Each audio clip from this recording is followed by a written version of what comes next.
స్తోత్రం కలుగునుగాక. చేరి వచ్చిన మీ అందరికీ మన ప్రభువును రక్షకుడైన యేసుక్రీస్తు వారి యొక్క శ్రేష్టమైన నామంలో వందనాలు తెలియజేస్తున్నాను.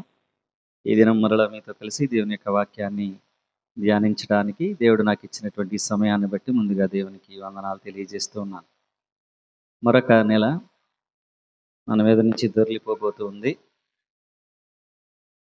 ఈ నెలలో మనకి నేర్చుకున్నటువంటి వాక్య భాగాలను తిరిగి నెమరు వేసుకుంటూ ఆత్మీయ జీవితాలను పరిశీలన చేసుకునేటటువంటి సమయాలు మన మధ్యకు ప్రభు చాలా పర్యాయాలు తీసుకొని వస్తూ ఉన్నాడు. దాన్ని సద్వినియోగం చేసుకున్నటువంటి జనాంగము ప్రభుని యొక్క రాజ్యములో నిశ్చయముగా ఉంటారు. సద్వినియోగం చేసుకున్నటువంటి జనాంగము వారి యొక్క శిక్షను వారే డిసైడ్ చేసుకుంటారు అనేటటువంటిది వాస్తవం. అందరికీ పరలోక రాజ్యం వెళ్ళాలని ఉందంటారా లేదంటారా? అమ్మా చెప్పండి, మీ గమ్యం ఏమిటి అని అడిగితే ఏం సమాధానం చెప్తారు?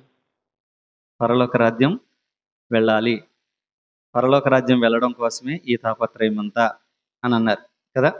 పరలోక రాజ్యం వెళ్ళాలి అనుకునేటటువంటి ఒక విశ్వాసి తను ఏం చేయాలో ఇప్పుడు మనం పాడిన పాటలో ఉంది. యేసుక్రీస్తు ఎలా ఉండాలంటాడు అమ్మా? ఎరిగి బతకాలి. దాని తర్వాత ఏముందమ్మా? నేను దాసుడిని అని అనుకోవాలి తప్ప నేను యజమానుడిని అని అనుకుంటే ఎక్కడికి వెళ్తాంట? అక్కడ ఏముందో చూడండి, మొదటి దాంట్లో పాట పాడారు కదా. ఇప్పుడు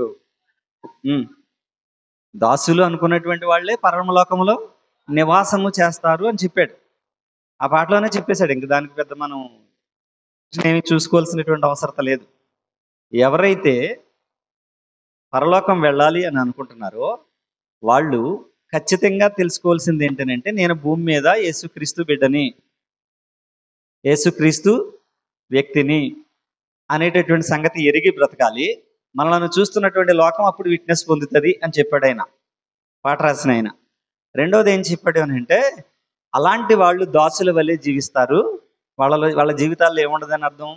అహంకారం ఉండదు, గర్వం ఉండదు, అతిశయం ఉండదు అనేటటువంటి సంగతి చెప్పాడు. చెప్పి అలాగ జీవించగలిగితే అది మీ జీవితాలకి అర్థం ఉంటుంది అనేటటువంటి విషయాన్ని చెప్పాడు. సరే, చాలామందికి పరలోకం వెళ్ళాలి అనేటటువంటి ఆశ అయితే ఉంది, కానీ దానికి సంబంధించినటువంటి ఆచరణ మాత్రం చాలా తక్కువ. ఇవాళ పౌలు భక్తుడు ఏమన్నాడనంటే, ఎప్పుడైనా పరలోకం వెళ్ళాలి అని అనుకుంటే మత్తయి సువార్త 5వ అధ్యాయంలో ప్రభువు చెప్పినటువంటి మాట, మత్తయి సువార్త 5వ అధ్యాయం 20వ వచనంలో, శాస్త్రుల నీతి కంటేను పరిచయుల నీతి కంటేను మీ నీతి అధికము కాని ఎడల మీరు పరలోక రాజ్యములో ప్రవేశింపనేరని మీతో చెప్పుచున్నాను. ఎవరు చెప్పిన మాట? ఎవరు చెప్పారు ఈ మాట? యేసుక్రీస్తు ప్రభువారు ఏమని చెప్పారు? శాస్త్రుల నీతి కంటే పరిచయుల నీతి కంటే మీ నీతి అంటే విశ్వాసులారా, ఇప్పుడు ఉన్నటువంటి వాక్యం వింటున్నటువంటి వారులారా, మీ నీతి అధికము కాని ఎడల, ఈక్వల్ అని చెప్పలా, గుర్తుపెట్టుకోండి. ఈక్వల్ అని కూడా చెప్పలా, దానికంటే ఎక్సెస్ ఉండాలి, అధికం ఉండాలి, అయితేనే పరలోకం వెళ్తారు.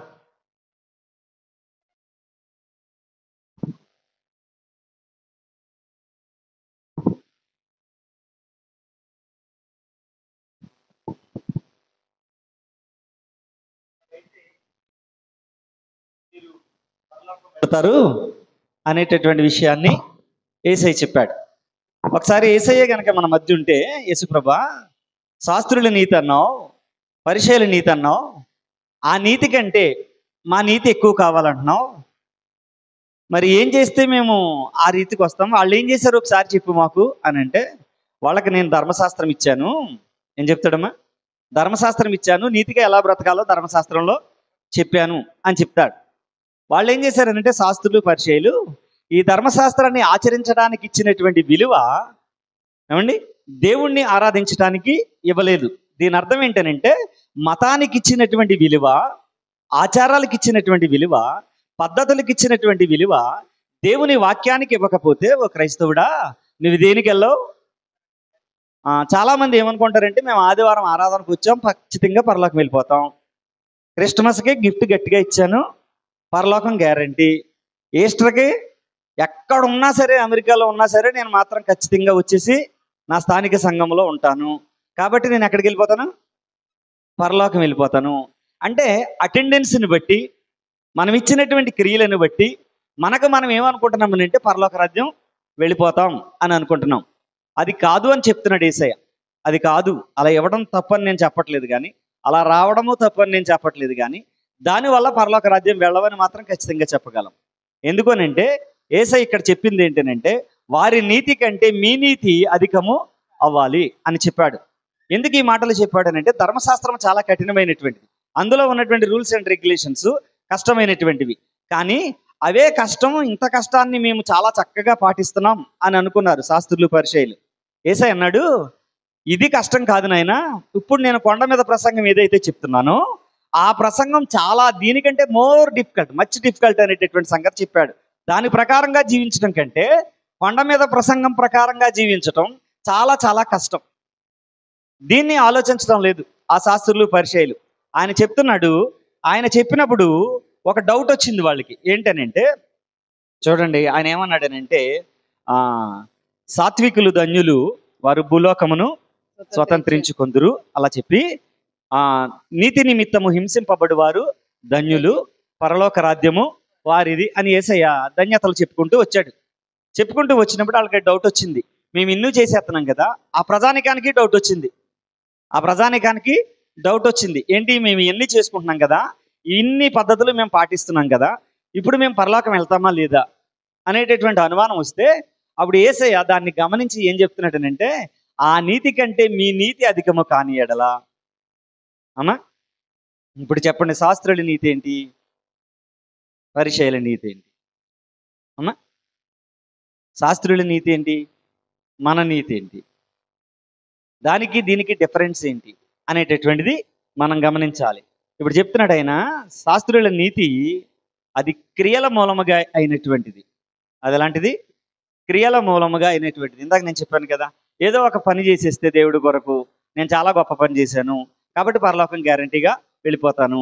ఈ శాస్త్రులు, పరిచయులు ధర్మశాస్త్రంలో ఏదో ఒక క్రియ చేసేస్తే, ఏదో ఒక అర్పణ ఇచ్చేస్తే అయిపోయింది పని అనుకున్నారు. వీళ్ళు అలాగే నేర్పించారు వీళ్ళకి ఏంటంటే అతిశయం, వాళ్ళు ఎవరు వెళ్ళినా వెళ్ళకపోయినా మేము వెళ్ళిపోతాం అనేటటువంటి అతిశయం వాళ్ళకి ఎక్కువగా ఉంది. ఇప్పుడు యేసయ్య ఏం చెప్పాడంటే, బాబు వెళ్ళాలి అని అంటే ఒక రూల్ ఉంది, ఒక ప్రిన్సిపల్ ఉంది. అదేంటనంటే, వాళ్ళ నీతి కంటే మీ నీతి ఎక్కువ అవ్వాలి.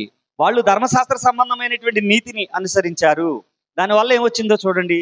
రోమపత్రిక 9వ అధ్యాయము 30వ వచనంలో పౌలు భక్తుడు రోమీలికి రాస్తూ 2 నీతులను అక్కడ ప్రస్తావిస్తున్నాడు. చూడండి ఏమంటున్నాడు. అట్లయితే మనమేమందుము నీతిని వెంటాడని అన్యజనులు నీతిని అనగా విశ్వాస మూలమైన నీతిని పొందిరి. నీతిలో మొదటి రకం నీతిది, ఫస్ట్ ఉండాల్సినటువంటి నీతిది. అన్యజనులు ఏ సంబంధమైనటువంటి నీతిని పొందారంట? విశ్వాస సంబంధమైన నీతిని.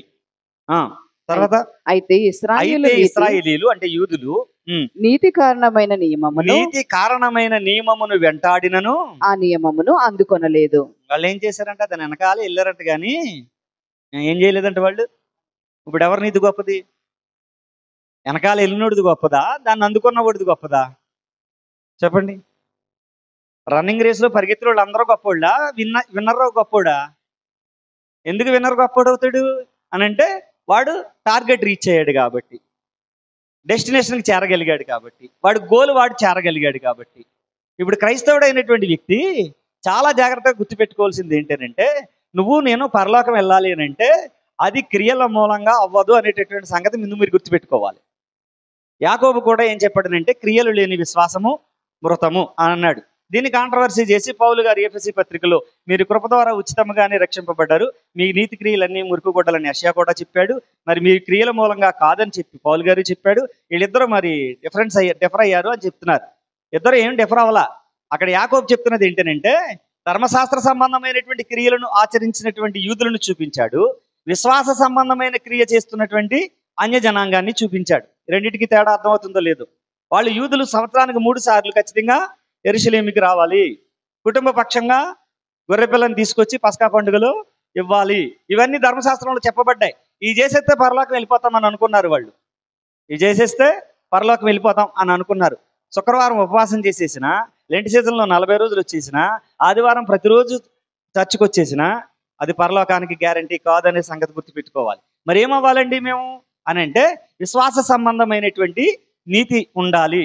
ఆ విశ్వాస సంబంధమైన నీతి రావాలి అని అంటే పౌలు వలె తాను చచ్చిన స్థితిని రోమాపత్రికలో చూపించాడు. రోమాపత్రిక 6వ అధ్యాయంలో ఒక వ్యక్తి ఇలా ఉంటే పరలోకం వెళ్తాడురా అని చెప్పాడు. రోమాపత్రిక 6వ అధ్యాయం 3వ వచనం నుంచి నేడు మనకి ఇచ్చినటువంటి పాఠంలో, మీరు క్రీస్తుతో కూడా పాతి పెట్టబడిన వారైతే, బాప్తిస్మం తీసుకున్న వారైతే అనేటటువంటి మాటలు ఎందుకు చెప్పాడనంటే ఒక వ్యక్తి అలాంటి డౌన్టెడ్ స్థితికి చేరిపోతే అప్పుడు పరలోక రాజ్యము అతనిది అవుద్ది. ఇప్పుడు రోమాపత్రిక 6వ అధ్యాయం 11వ వచనం చూడండి. ఈ రోజు మన పాఠ్య భాగంలో, అటువలే మీరును పాపం విషయమై మృతులుగాను, మీరును పాపము విషయమై మృతి పొంది దేవుని విషయమై క్రీస్తు యేసునందు సజీవులుగాను మిమ్మును మీరే ఎంచుకొనుడి. ఎవరో మనకు సర్టిఫికెట్ ఇవ్వకర్లా, గుర్తుపెట్టుకోండి. అబ్బో ఆయన చాలా మంచోడు, ఎవ్వరు సర్టిఫికెట్ ఇవ్వకర్లా. మనల్ని అందరూ పక్క పనికిమల్లుడు అని తిట్టినా పర్వాలే, శుద్ధ ఎదవా అని తిట్టినా పర్లేదు, దయ్యం అనుకోద్దే అని తిట్టినా పర్వాలే. దేవుడేమనాలి? బలా నమ్మకమైన మంచి దాసుడా అంటే చాలు, వెల్డన్ అని అంటే సరిపోతుంది. కాబట్టి మనుషులను ఒక గొప్పని లేకపోతే మనుషుల యొక్క దయను సంపాదించుకోవాలని ఈరోజు విశ్వాసులు పడుతున్నటువంటి తాపత్రయం గుర్తుపెట్టుకోండి. చాలా సార్లు మీరు చూస్తూనే ఉంటారు, నెత్తి మీద చేసి ప్రార్థన చేస్తే ఇంకా ఎక్కడికి వెళ్ళిపోయినట్టు డైరెక్ట్గా అవునా, ఓపెన్ చేయాలి తప్ప పరలోకం వెళ్ళిపోయినట్టే. అలా ఉన్నారు ఈరోజు ఉన్నటువంటి క్రైస్తవ జనాంగం. వీళ్ళెవరు కూడా మిమ్మల్ని పరలోకం తీసుకెళ్లరనేటటువంటి సంగతిని గుర్తుపెట్టుకోవాలి. వాళ్ళు నీతి కారణమైనటువంటి నియమాన్ని వెతికారు తప్ప దేన్ని వెతకలేదు, ఆ నీతిని అందుకొనలేదు అని చెప్తున్నాడు పౌలు భక్తుడు. సో నువ్వు పరలోకం వెళ్ళాలన్నా, నేను పరలోకం వెళ్ళాలన్నా ఖచ్చితంగా చేయాల్సింది ఏంటి అని అంటే మన నీతి అధికం అవ్వాలి. ఆ నీతి మనం పొందుకోవాలి అని అంటే క్రీస్తు యేసునందు ఖచ్చితంగా చావాలి. అది ఈ 2 పాఠాల్లో ఉన్నటువంటి అర్థం. అది అలాగ చనిపోయి తిరిగి లేచినటువంటి అనుభవం ఎవరికైతే వస్తుందో వాళ్ళు నో డౌట్ డెఫినెట్గా ఎక్కడ ఉంటారని అంటే క్రీస్తుతో యుగయుగాలు జీవిస్తారు. 1000 ఏళ్ల పరిపాలనలోనే కాదు, యుగయుగాలు దేవునితో ఉండగలుగుతారు. ఆ స్థితి మనకు రావాలని అంటే యేసయ్య చాలా క్లారిటీ ఇస్తూ హెచ్చరిస్తున్నాడు. బాబు, మీ జీవితాల్లో ఉండకూడనటువంటివి కొన్ని ఉండిపోతున్నాయి, దానివల్ల మీకు జరుగుతున్నటువంటి డేంజర్ ఏంటో మీకు తెలియదు, చాలా ప్రమాదకరమైనటువంటి పరిస్థితుల మధ్య మీరు జీవిస్తున్నారు, అది మీకు అసలు మీరు దాన్ని గ్రహించడం లేదు అని చెప్పి శాస్త్రుల నీతి, అది ధర్మశాస్త్ర సంబంధమైనటువంటి నీతి, శాస్త్రుల నీతి అది ఇక్కడ ఏదో చేశామని చూపించుకునేటటువంటి నీతి, క్రియలకు సంబంధించినటువంటి నీతి. కానీ దేవుని నీతి అది ఎలా ఉంటుందని అంటే అది క్రియల మూలముగా కాదు, విశ్వాస మూలముగా ఉంటుంది. దేవుని యందు యేసుక్రీస్తు యందు విశ్వాసం ఉంచినటువంటి మనం ఆ విశ్వాస మూలముగా ఇప్పుడు మనం ఏమవుతున్నాం? నీతిమంతులముగా తీర్చబడటం. వినుట వలన విశ్వాసము కలుగుతుంది, వినుట క్రీస్తుని మాటను కూర్చున్నటువంటి విషయమే వస్తుందని చెప్పి దేవుని మాట వింటున్నటువంటి మనలో ఎంతమంది మీ నీతిమంతులముగా తీర్చబడ్డాం? ఎంతమంది ఈరోజు చచ్చిపోతే పరలోకంలో నేను ఉండగలుగుతాను అనేటటువంటి నిశ్చయత ఉంది అని అంటే ఏమో చెప్పలేం. ఎందుకనంటే ఇక్కడ మనం చచ్చినటువంటి అనుభవం లేదు, మనము మన పాపముల విషయమై ఇక్కడ చనిపోయినటువంటి అనుభవం మనకి లేదు కాబట్టి నిశ్చయత రాలేదు. ఇక్కడ పాపముల విషయమై చనిపోయినటువంటి అనుభవం వస్తే అప్పుడు పరలోక రాజ్యాన్ని కూర్చున్నటువంటి నిశ్చయత వస్తుంది. జాన్ మెకార్థర్ గారు చనిపోయాడు మొన్న, మెసేజ్లు ఏమొచ్చాయో తెలుసా? Death is the carrier taking MacArthur to the presence of God. ఎక్కడికి తీసుకెళ్తున్నాడు చావు? ఆయన్ని దేవుని యొక్క సన్నిధానానికి తీసుకెళ్తున్నాడు. మరి మన చావులు ఏడుపులు పెడబొబ్బలు, అంతేనా? అవునండి, అంతేనా? మరి ఆయన చచ్చిపోయాడు కదా, ఆయన మనిషే కదా. ఆయన గురించి రాయబడినటువంటి మాట ఏంటంటే ఆయన వెళ్ళిపోతున్నాడు, ఆయన విడిచి వెళ్ళేటటువంటి పరిచర్య, ఆయన తయారు చేసినటువంటి ఆ యొక్క సేవక జనాంగము, వాళ్ళ యొక్క పరిచర్య డిక్రీజ్ కాకుండా ప్రేయర్లు పెట్టండి అని మెసేజ్లు పెట్టారు. మంచిది. అంటే ఒక మనిషి పరలోకాన్ని కోరుకోవడం తప్పేమీ కాదు, కానీ దానికి యొక్క ప్రమాణాల ప్రకారంగా జీవించకపోవటం అనేటటువంటిది చాలా చాలా ప్రమాదం.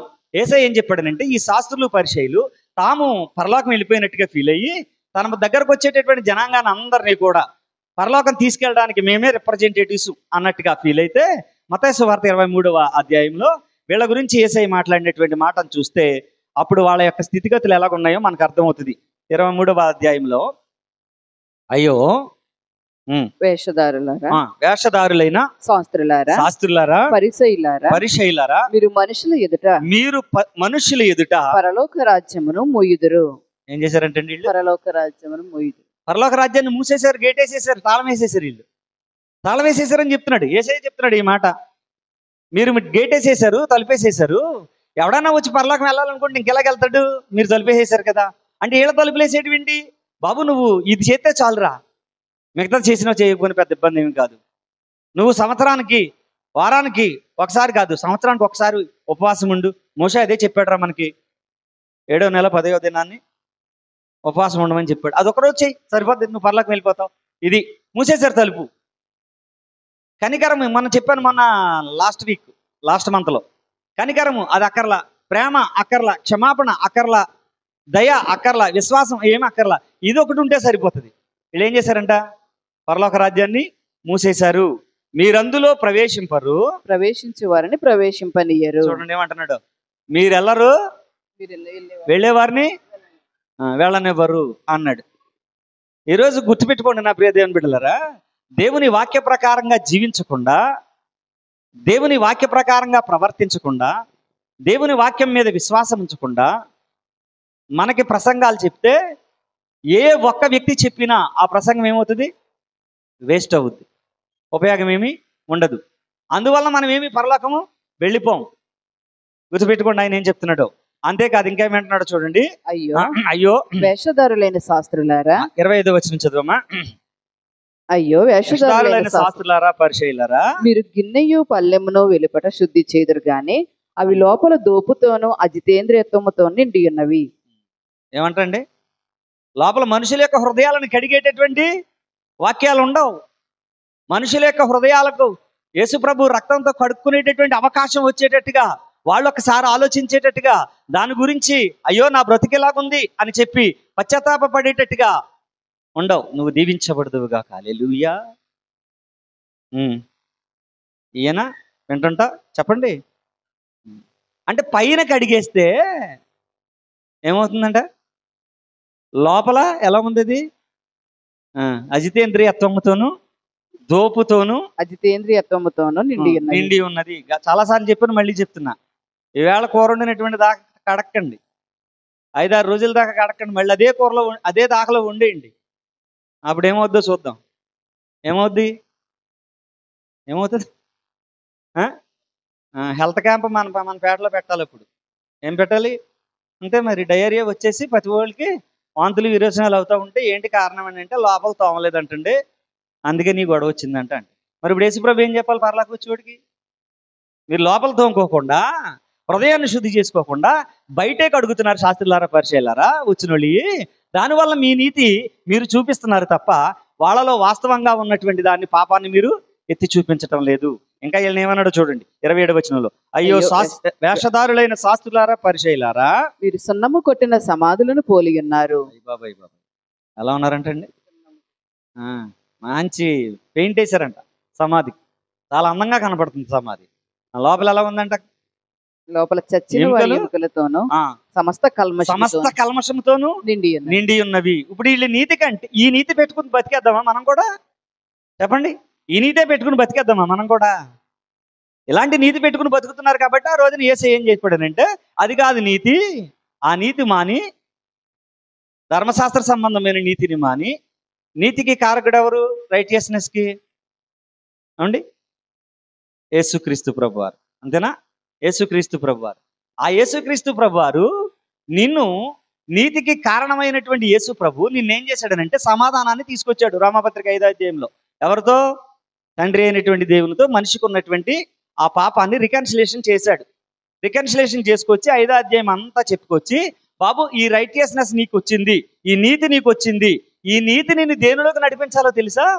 పరిశుద్ధతలోనికి నడిపించాలి. అదే 6వ అధ్యాయం.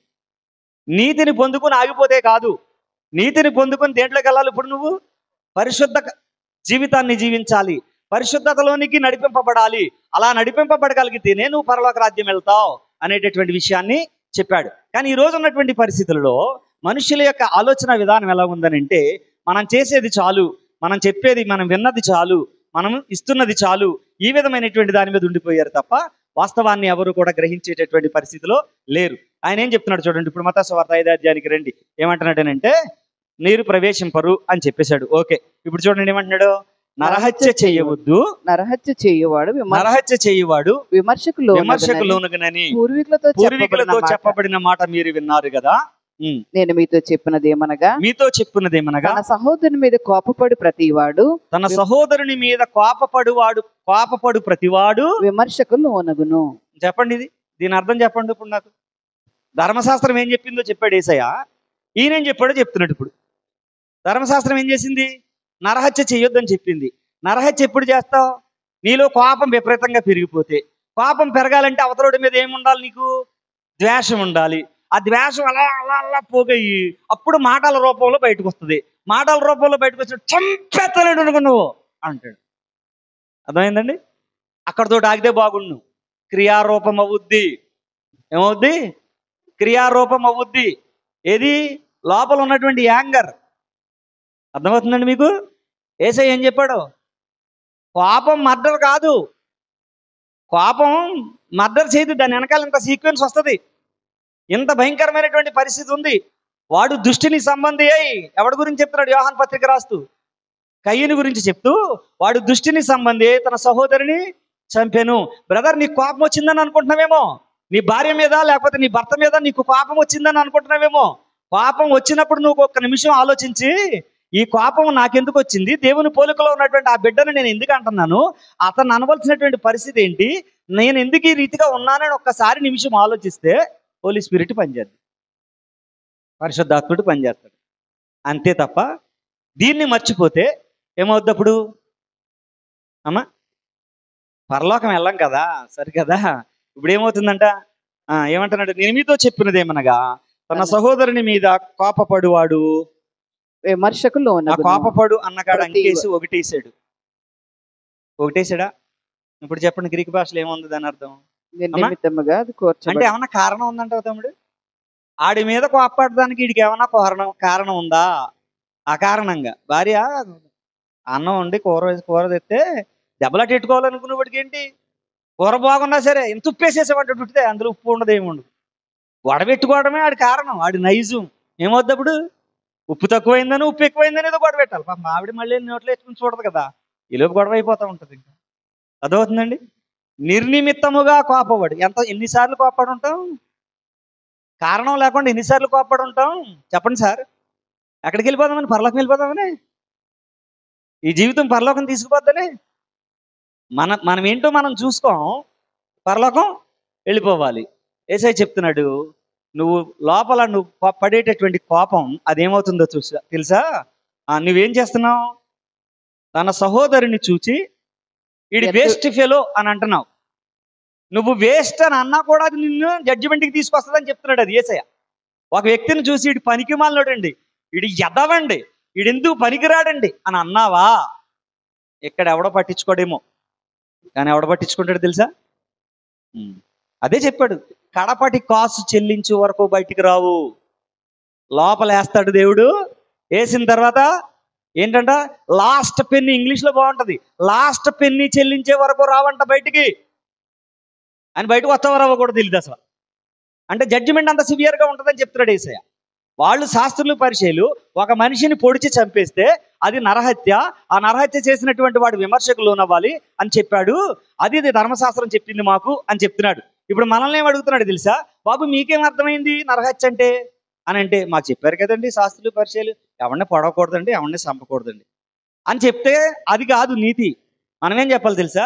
ప్రభువా, వాళ్ళు చంపితేనే పాపం అనుకున్నారు. మేము అసలు ఆ ఆలోచన వస్తే, కోపం ఎదుటోడి మీద వస్తే అదే నరహత్య అని మాకు తెలుసు ప్రభువా అని అనగలమా? అది ఆ నీతి కంటే ఈ నీతి అధికమైతే తప్ప అనడంలో దాని అర్థం ఏంటనంటే, ప్రభువా మేము చంపక్కర్లేదు ప్రభువా, మేము నీలో ఉన్నాం కదా, ఎదుటోడి మీద కోపపడితేనే మేము చంపేసినట్లు లెక్క. అది ఇప్పుడు చెప్పాలి. దాన్ని బట్టి ఎంతమంది జీవితాలు పరలోక రాజ్యానికి సిద్ధంగా ఫిట్గా ఉన్నాయి, ఎంతమంది జీవితాలు వేస్ట్ అయిపోతున్నాయి. నీ సహోదరుని బ్లేమ్ చేస్తున్నావు, నీ సహోదరుడి రెప్యుటేషన్ని తీసేస్తున్నావు, నీ నీ సహోదరుడి మీద అకారణంగా గొడవ పెట్టుకుంటున్నావు, ఏమవుతుందో తెలుసా? దేవునికి వ్యతిరేకంగా నువ్వు కార్యాన్ని చేస్తున్నావు. గుర్తుపెట్టుకోవాల్సినటువంటి విషయం ఇది. చాలా జాగ్రత్తగా చూడాలి అక్కడ మీరు. మహాసభకు లోనగును ద్రోహి అని చెప్పువాడు నరకాగ్నికి లోనగును. అంటే జడ్జిమెంట్ కాపీ బయటకు వచ్చింది అనమాట. జడ్జిమెంట్ కాపీ బయటకు వచ్చింది. ఎక్కడ వేస్తాడంటే ఇంటికి తీసుకెళ్ళి, అర్థమవుతుంది కదండి. పాపమే అని అనుకోవద్దు దయచేసి. బైబిల్ కూడా చెప్పింది రైచియస్నెస్ పాపం ఎలాగుంటుందో ఎఫెసీ పత్రికలో పౌలు చెప్పాడు. ఏమన్నాడు? పాపపడుడి కానీ సూర్యుడు అస్తమించే వరకు మీ పాపము నిలిచి ఉండకూడదు అని చెప్పాడు.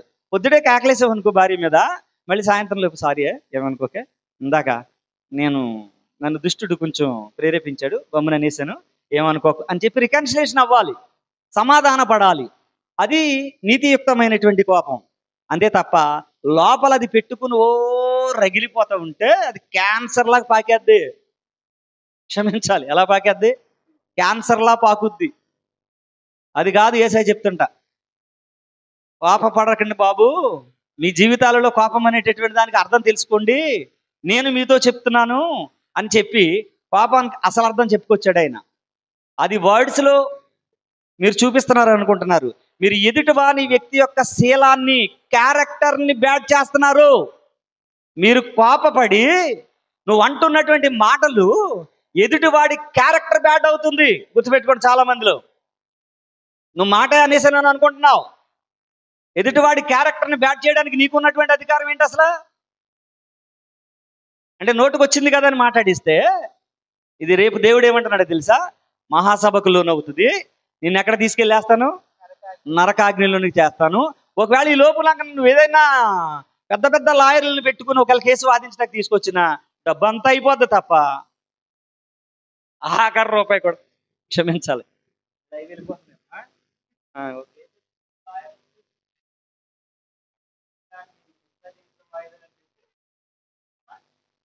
అలా ఉంటది.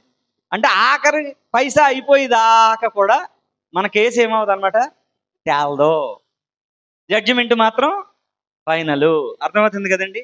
క్యారెక్టర్ దెబ్బతీస్తున్నావు, రెండవది సంబంధాలు దెబ్బతీస్తున్నావు. ఏం చేస్తున్నావు తెలుసా? సంబంధాలు దెబ్బతీస్తున్నావు. నీ సహోదరుడు నీ పోలికలో కాదు ఉంటా. ఎవరి పోలికలో? దేవుని పోలికలో ఉన్నటువంటి వ్యక్తి. పోనాన్ గారు చెప్తాడు, ఎప్పుడైనా ఏమనండి ఆయన ప్రసంగాలు కూడా. అంటే అన్ని రైట్ అని నేనైతే చెప్పలేను, కానీ కొన్నిటిలో మాత్రం చాలా బాగా చెప్తాడు. ఆయన ఏమంటాడు తెలుసా? When anger comes into your heart, that is the provocation of the Satan. Let him tell he is in the shape of my God, I can't anger on him అని చెప్పండి. నీకు కోపం లోపల వచ్చేస్తుంది అనుకో, అది సాతానుడు చేస్తున్న పని అని గుర్తించు. వాడికి ఏం చెప్పాలో తెలుసా? నా దేవుని పోలికలో ఉన్నటువంటి ఈ వ్యక్తిని నేను తిట్టలేను, సాతానా వెనకకపో అని అనండి, మీ కోపం అప్పుడే తగ్గిపోతుంది అని చెప్తాడు ఆయన. అర్థమవుతుందండి. పెద్ద పెద్ద దైవజనులు, వాక్యం ఎరిగినటువంటి దైవజనులు వాళ్ళ జీవితాలలో కోపాన్ని ఎందుకు చూపించరు? వాళ్ళకి రాదేంటి కోపం? వాళ్ళ మనుషులు కాదేంటి? కానీ వాక్య ఆధారంగా ఏం చేస్తున్నారు? చంపుకుంటున్నారు. క్రీస్తు విషయమై కోపాన్ని చంపుకుంటున్నారు. గుర్తుపెట్టుకోవాలి. అది బలహీనత కాదనే సంగతి కూడా గుర్తుపెట్టుకోవాలి. అది బలహీనత కాదనే సంగతి కూడా గుర్తుపెట్టుకోవాలి. చూడండి ఇప్పుడు ఆయన ఏమంటున్నాడు. కాబట్టి ఈ యాంగర్ అనేటటువంటిది, ఆ కోపం అనేటటువంటిది ఇదేదో మామూలు విషయం అని అనుకుంటున్నావు. నిన్ను పర్మనెంట్గా జడ్జిమెంట్కి తీసుకొచ్చేటటువంటి ఒక భయంకరమైనటువంటి ఆయుధం. దానికి బెస్ట్ ఉదాహరణ కయ్యనే. బెస్ట్ ఉదాహరణ కయ్యనే. వాళ్ళ తమ్ముడు ఏమైనా చేశాడమ్మా? ఏం చేయలేదు. పైగా అంత మంచివాడో తెలుసా? రోజు ప్రేమగా మాట్లాడేవాడు అని అనుకుంటున్నాను నేను. మరి లేకపోతే ఇద్దరు కలిపి ఒకే పొలంలో ఉన్నారంటే దాని అర్థం ఏంటి? ఈడు మొఖాలు చూసుకోకపోతే ఆడి దగ్గర ఈడు ఎందుకుంటాడు? అక్కడే ఉన్నాడు. అనయా మహిళలు తాగుతారా, అనయా టిఫిన్ తిన్నావా అని అడిగే ఉంటాడు పాపం. కానీ ఈడుకు లోపల ఉడికిపోతుంటే ఈడేం చేస్తాడు? పాపం ఆడు ఏ భోజనం చేస్తున్నాడో ఏం చేస్తున్నాడో అటు తిరిగి మంచినీళ్ళు తాగుతున్నాడు, స్నానం వచ్చి చంపేసాడు. అర్థమైందండి.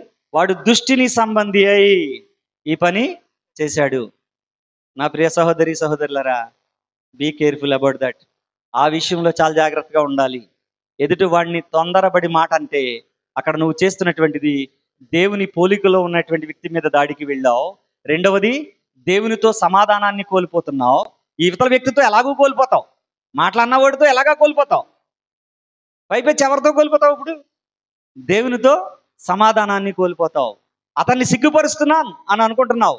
మహాసభ ముందు నువ్వు సిగ్గుపడే రోజు ఒకటి వస్తుంది. అర్థమవుతుందండి అని? అర్థమైనాయమ్మా? మహాసభ ముందు సిగ్గుపడేటటువంటి పరిస్థితి ఉంటుంది. అందుకనే యేసుక్రీస్తు భక్తుడు అనేటటువంటి వాడు ఎరిగి బతకాలి. మనల్ని చూసినోడు ఏం చేయాలి?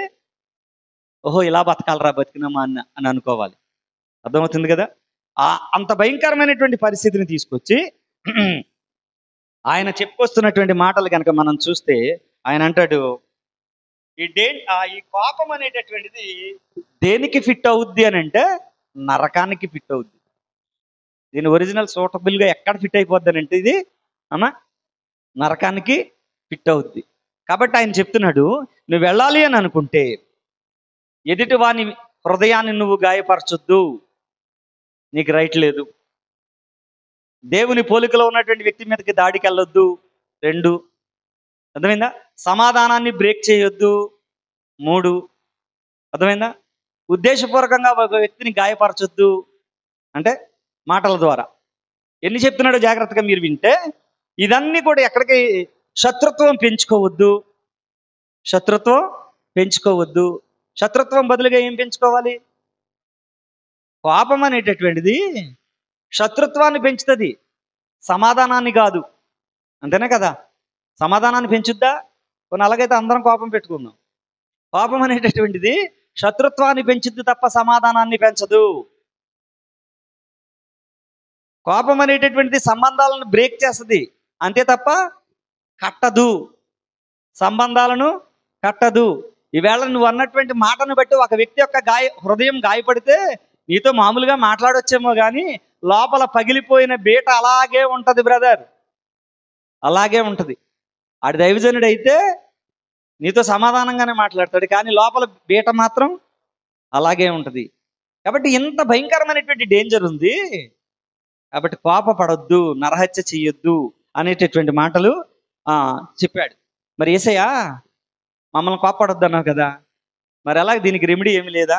ఏ టాబ్లెట్ వేసుకుంటే మేము ఈ పాపం నుంచి బయటకు వస్తాం అని అంటే ఆయన అన్నాడు, బాబు సమాధాన పడండి. ఏం పడమన్నాడు? రికన్సిల్ అవ్వండి. ముందు ఏమవ్వాలి? సమాధాన పడండి. మీలో మీరు ఏమవ్వాలి? సమాధాన పడాలి. అలా సమాధాన పడగలిగితే ఆయన చెప్పినటువంటి మాట చూడండి, నీ సహోదరుని మీద ఏదైనా విరోధం ఉందనుకుంటే నువ్వు చర్చకొచ్చి ముందా బైబిల్ ఇంటికాడ ఎట్టేసంట ఆడి దగ్గరికి వెళ్ళి, అరే సారీరా నిన్న ఆ మాట అనేసాను, సారీరా నిన్న అది అన్నానని చెప్పి ఆడితో సమాధాన పడేప్పుడు బైబిల్ అట్టుకుని ఇక్కడికి రా. అది యేసయ్య చెప్పింది. అర్థమైందమ్మా? అర్థమవుతుందా? అలా చూస్తున్నారు, ఏం అర్థం అవ్వట్లేనట్టు అనిపిస్తుంది నాకు. మీరు అర్థమైందా? అర్థం అవ్వలేదా?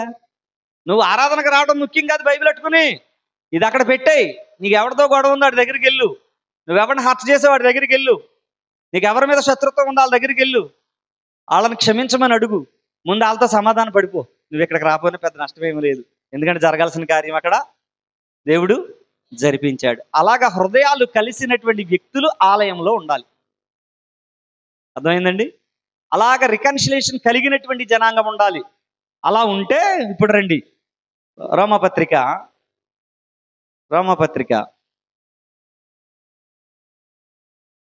6వ అధ్యాయము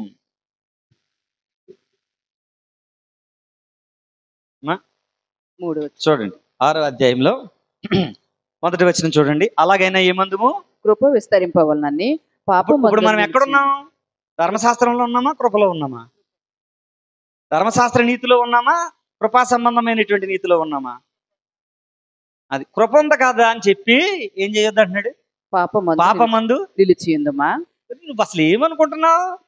గ్రేస్ అనేది నువ్వు నిష్టానుసారంగా బిహేవ్ చేయడానికి ఏమన్నా లైసెన్స్ అనుకుంటున్నావా అని అడిగాడు పౌలు. అర్థమవుతుందమ్మా? అలాగైనా ఏమందుము? కృప విస్తరింపవలనని పాపములో నిలిచి ఉందమా అని అడిగాడు. దాని అర్థం ఏంటి? ఇదేమన్నా లైసెన్స్ అనుకుంటున్నావా? నిష్టానుసారంగా పాపం చేసేయడానికి, నిష్టానుసారంగా జీవించేయడానికి? అంటే గ్రేస్ అనేటటువంటిది, కృప అనేటటువంటి నీకు పర్మిషన్ ఇచ్చేసింది అనుకుంటున్నావా? అలా ఉండిపోతావా పాపంలో? అది ఆయన అడిగింది 6వ అధ్యాయంలో మొదటి వచ్చిన భాగంలో. ఇదేమి లైసెన్స్ కాదు. దేవుని దగ్గరకు వచ్చేసినంత మాత్రాన పాపం చేయడానికి లైసెన్స్ ఏమి ఇవ్వలేదు. యేసయ్య కృప చూపించాడు కదా అని చెప్పి పాపం చేయమని చెప్పి లైసెన్స్ ఇవ్వలేదు. అది చెప్పుకుంటా వచ్చి ఏమంటున్నాడు తెలుసా? అట్లనరాదు, పాపం విషయమై చనిపోయిన మనము పాపము విషయమై చనిపోయిన మనము ఇక మీదట ఎలాగూ దానిలో జీవించుదుము. ఇక మీదట ఎలాగో దానిలో జీవించుదుము అన్నాడు. ఆగండి, దేని విషయమై చచ్చిపోయామంట? అది మీకు బాగా అర్థం అవ్వాలంటే 5వ అధ్యాయం 21వ వచనం చదివితే అదే రోమాపత్రిక 5వ అధ్యాయం 21వ వచనంలో, మరియు అపరాధము విస్తరించినట్లు ధర్మశాస్త్రం ప్రవేశించెను, ఆయనను పాపము మరణమును అధికారము చేసుకొని బేస్ చేసుకుందంట. పాపం మరణాన్ని బేస్ చేసుకుని పాపం ఏం చేసిందంట? ఆధారము చేసుకొని ఎలాగూ ఏలేనో రూలింగ్ ఎలా చేస్తుందంట? రూల్ ఎలా చేస్తుందంట? పాపం సిన్ను ఈ ప్రపంచాన్ని ఎలా ఏలుబడి చేస్తుంది? మరణాన్ని ఆధారంగా చేసుకొని మరణానికి నడిపిస్తూ పాపం నీ మీద నా మీద ఏలుబడి చేస్తుంది. ఆ మాట చెప్పి అలాగే నిత్య జీవము కలుగుటకై నీతి ద్వారా కృపయు మన ప్రభు అయిన యేసుక్రీస్తు మూలంగా ఏలు నిమిత్తము పాపం ఎక్కడ విస్తరించెనో అక్కడ కృప అపరిమితంగా విస్తరించెను. నీతి ద్వారా కృపయు ఎవరి ద్వారా వచ్చిందంట? అక్కడ ఉంది, ప్రభు అయిన యేసుక్రీస్తు. అంటే ఒక పాపి నీతిమంతుడికి ఎలా తీర్చబడగలడు? యేసు ప్రభు ద్వారా మాత్రమే. ఒప్పుకుంటారా ఈ విషయాన్ని? ఒప్పుకుంటారా? ఒప్పుకోవాలి. అదే చెప్తున్నాడు ఆయన. నీతి మూలముగా కృప యేసుక్రీస్తు అనేటటువంటి ఒక్క ఆయన వల్లే వచ్చింది అని చెప్పి, అలాగ ఎందుకు వచ్చింది అని చెప్పుకొస్తూ పాపం ఎక్కడ విస్తరించెను అక్కడ కృప అపరిమితముగా విస్తరించెను అని చెప్పాడు. అంటే దాని అర్థం ఏంటి? పాపంలో ఉన్నటువంటి వ్యక్తులు ఎప్పుడైనా టర్న్ బ్యాక్ అయితే వెంటనే కృప వాడిని కనికరించి నీతిగా చేసి బయటికి తీసుకురావడానికి వాడు వెనకాలే వెళ్తుందంట. పాపం వెనకాలే కృప వెళ్తుందంట. మీకు ఇంకా జకర్యా గ్రంథం చూసుకుంటే అక్కడ నల్లని గుర్రములు వెనక తెల్లని గుర్రములు వెళ్ళుచున్నవి అని రాస్తాడు. దాని అర్థం ఏంటి? పాపం ఎక్కడ వెళ్తుందో ఎప్పుడైనా వీడు టర్న్ బ్యాక్ అవుతాడేమో, ఎప్పుడైనా మారు మనసు పొందుతాడేమో అని చెప్పి కృప అక్కడ అపరిమితంగా విస్తరించిందంట. ఆ కృప అపరిమితంగా విస్తరించినందువల్ల, ఆ కృప నీకు ఇచ్చినందువల్ల అది పాపం చేయడానికి లైసెన్స్ అనుకోవద్దు. అది పాపం చేయడానికి లైసెన్స్ కాదు అని చెప్పి ఏమంటున్నాడు? క్రీస్తు యేసు పాపం విషయమై చనిపోయిన మనము అన్నాడు.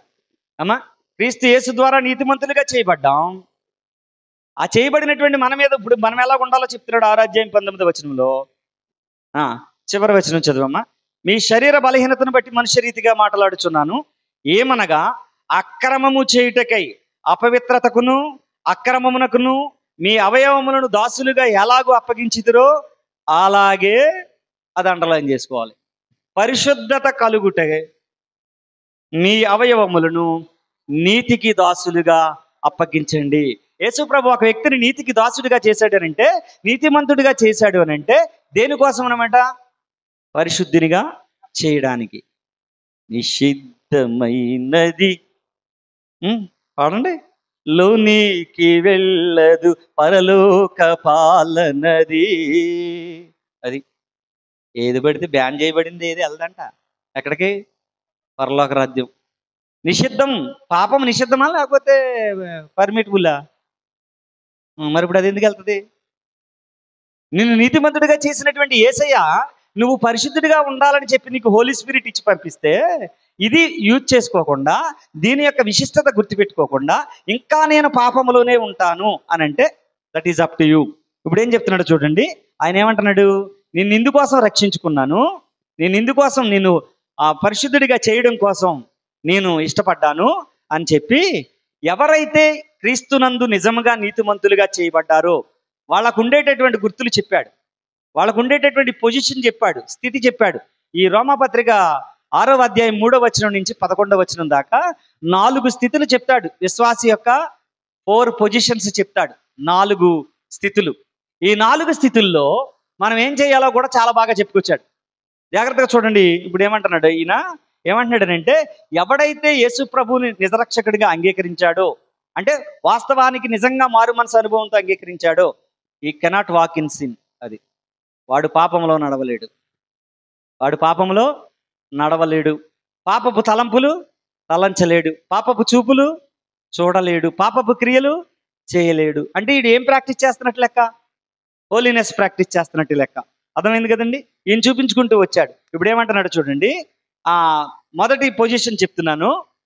విశ్వాసి యొక్క మొదటి పొజిషన్, క్రీస్తులోనికి బాప్తిస్మం పొందిన మీరందరూ ఆయన ఆ, మరణములోనికి బాప్తిస్మము పొందితరని మీరు ఎరుగరా.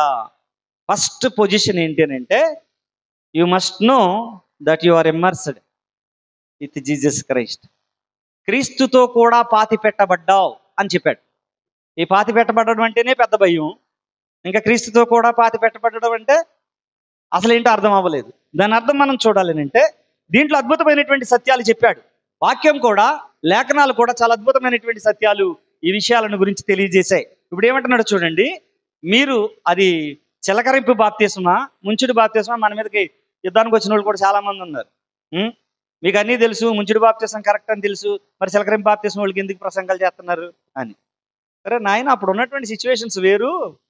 అందుకని మార్టిన్ లూథర్ ఏమన్నాడనంటే, ఇలాగ ఏమని చెప్పాడు, అంత మాత్రాన బాప్టిజం అనేటటువంటి it's not a guarantee to heaven, పరలోకం తీసుకెళ్ళిపోయేటటువంటి ఒక గ్యారంటీ పత్రం ఏం కాదది. దాని గురించి డిస్కషన్ ఎందుకు, అసలు దాంట్లో ఏముందో అర్థం చేసుకో. ఇప్పుడు చూడండి, ఒక వ్యక్తి బాప్తిస్మం పొందాడు. అది నీటి బాప్తిస్మా, చిలకరింప, ముంచుడా, జెండా కిందకి వెళ్ళిపోయాడా? ఉన్నారు కదమ్మా, జెండా కింద లేరా? ఇంకా నయ్యో మనం నీళ్ళను ఉపయోగిస్తున్నాం. అసలు నీళ్ళే జెండా కిందకి వెళ్ళిపోయేలా నిలబడతారు అంతే, మళ్ళీ బయటకు వచ్చేస్తారు. ఏమైందంటే బాప్తిస్మం పొందేసామంటారు. చూడండి, తెలుసుకోండి అన్ని ఆ డెనామినేషన్స్ గురించి కూడా, ఏమనుకోకండి. తర్వాత చూడండి ఏమంటున్నారు.